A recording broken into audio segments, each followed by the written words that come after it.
안녕하세요, 여러분. 오늘은 한국 천주교 역사에서 빼놓을 수 없는 인물, 정난주 마리아의 이야기를 들려드리려고 합니다. 조선 후기 유교 사회에서 천주교 신앙을 지키기 위해 험난하고 어려운 역경 속에도 신앙을 뿌리내린 한 여성의 숭고한 삶을 함께 만나보실까요? 1773년 조선의 명문 집안에서 태어난 한 여성이 있었는데 바로 정난주 마리아입니다. 그녀는 황사영 백서 사건으로 역사의 소용돌이에 휘말린 황사영의 아내였습니다. 황사영은 17세에 장원급제하여 정조의 사랑을 받았던 천재였으나 천주 입교 후 위정자보다 종교자로서의 길을 걸었습니다. 1801년 신유박해가 일어났고 황사영은 조선의 박해의 참상을 알리고 청나라의 신앙의 자유를 지원을 요청하는 편지를 써서 보내려 하였으나 발각되었습니다. 정난주 마리아. 시대의 박해와 가문의 몰락, 이별과 추방의 아픔, 그리고 모정과 신앙으로 점철된 그녀의 삶은 조선 후기 한국 천주교사의 상징입니다. 귀족으로 태어나 대정현의 관비로 끝맺은 그녀의 여정을 따라가며 역사 속 한 여성의 흔적을 찾아가 봅니다. 정난주 마리아는 1773년에 명문가 정약현의 맏딸로 태어나 당대 최고의 학자였던 정약용, 경약전, 경약종 삼형제의 조카로 자랐으며 외숙부로 조선 초기 천주교의 선구자 이벽과 이승훈도 있었습니다. 이처럼 신앙심과 학문이 깊은 집안에서 일찍이 천주교에 입교하였고 마리아라는 세례명을 받아 신앙 공동체에서 중심 역할을 했습니다. 정난주 마리아는 1791년 황사영과 혼인 후 1801년 신유박해가 일어나면서 운명이 크게 달라졌습니다. 황사영 백서 사건은 1801년 신유박해로 황사영이 조선의 천주교 박해 상황을 중국에 알리려다 발각되어 능지처참된 사건입니다. 황사영의 아내였던 정난주 마리아는 이 사건으로 대역죄인의 부인으로 몰려 제주도에 유배되었고 가족과 생이별의 아픔을 겪으며 평생 신앙을 지켰습니다. 황사영이 작성한 백서는 조선 천주교 신앙과 박해의 실상을 고스란히 담아낸 글로 중국 북경에 있는 주교에게 조선 교회의 상황을 알리고 서양의 무력을 동원해 교세를 보호하려는 절박한 호소였습니다. 이 사건이 발각되면서 황사영은 처형당했고 그의 아내인 정난주 마리아는 대역죄인의 부인으로 제주목 관노비로 유배되었습니다. 즉, 황사영의 백서 사건은 정난주에게 직접적으로 가족의 몰락과 유배라는 극심한 고난과 신앙의 인내를 강요한 계기가 되었습니다.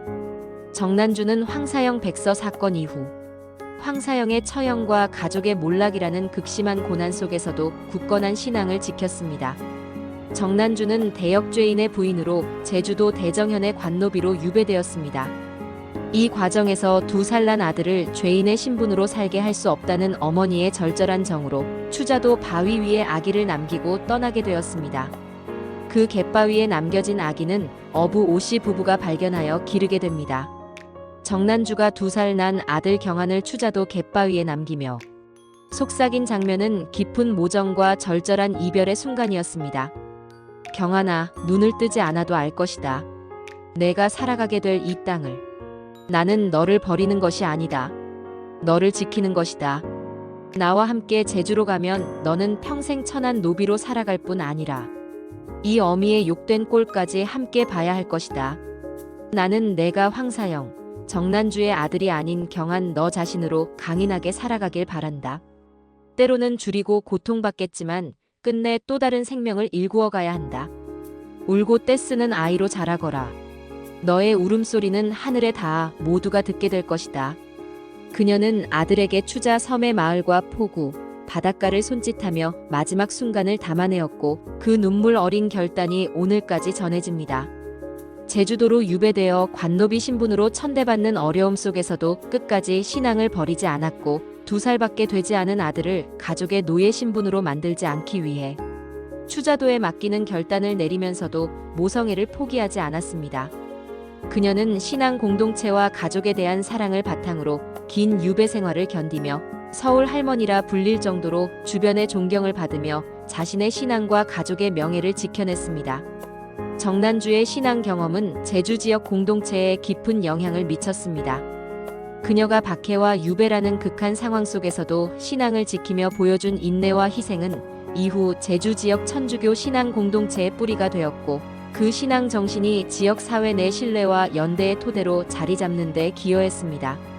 제주에서는 정난주를 비롯한 초기 신앙인들의 헌신과 신앙이 지역 사회와 가톨릭 공동체가 서로 소통하고 공존하는 문화 형성의 초석이 되었으며, 이를 바탕으로 교회가 지역 사회와 긴밀히 연결되어 성장하는 계기가 마련되었습니다.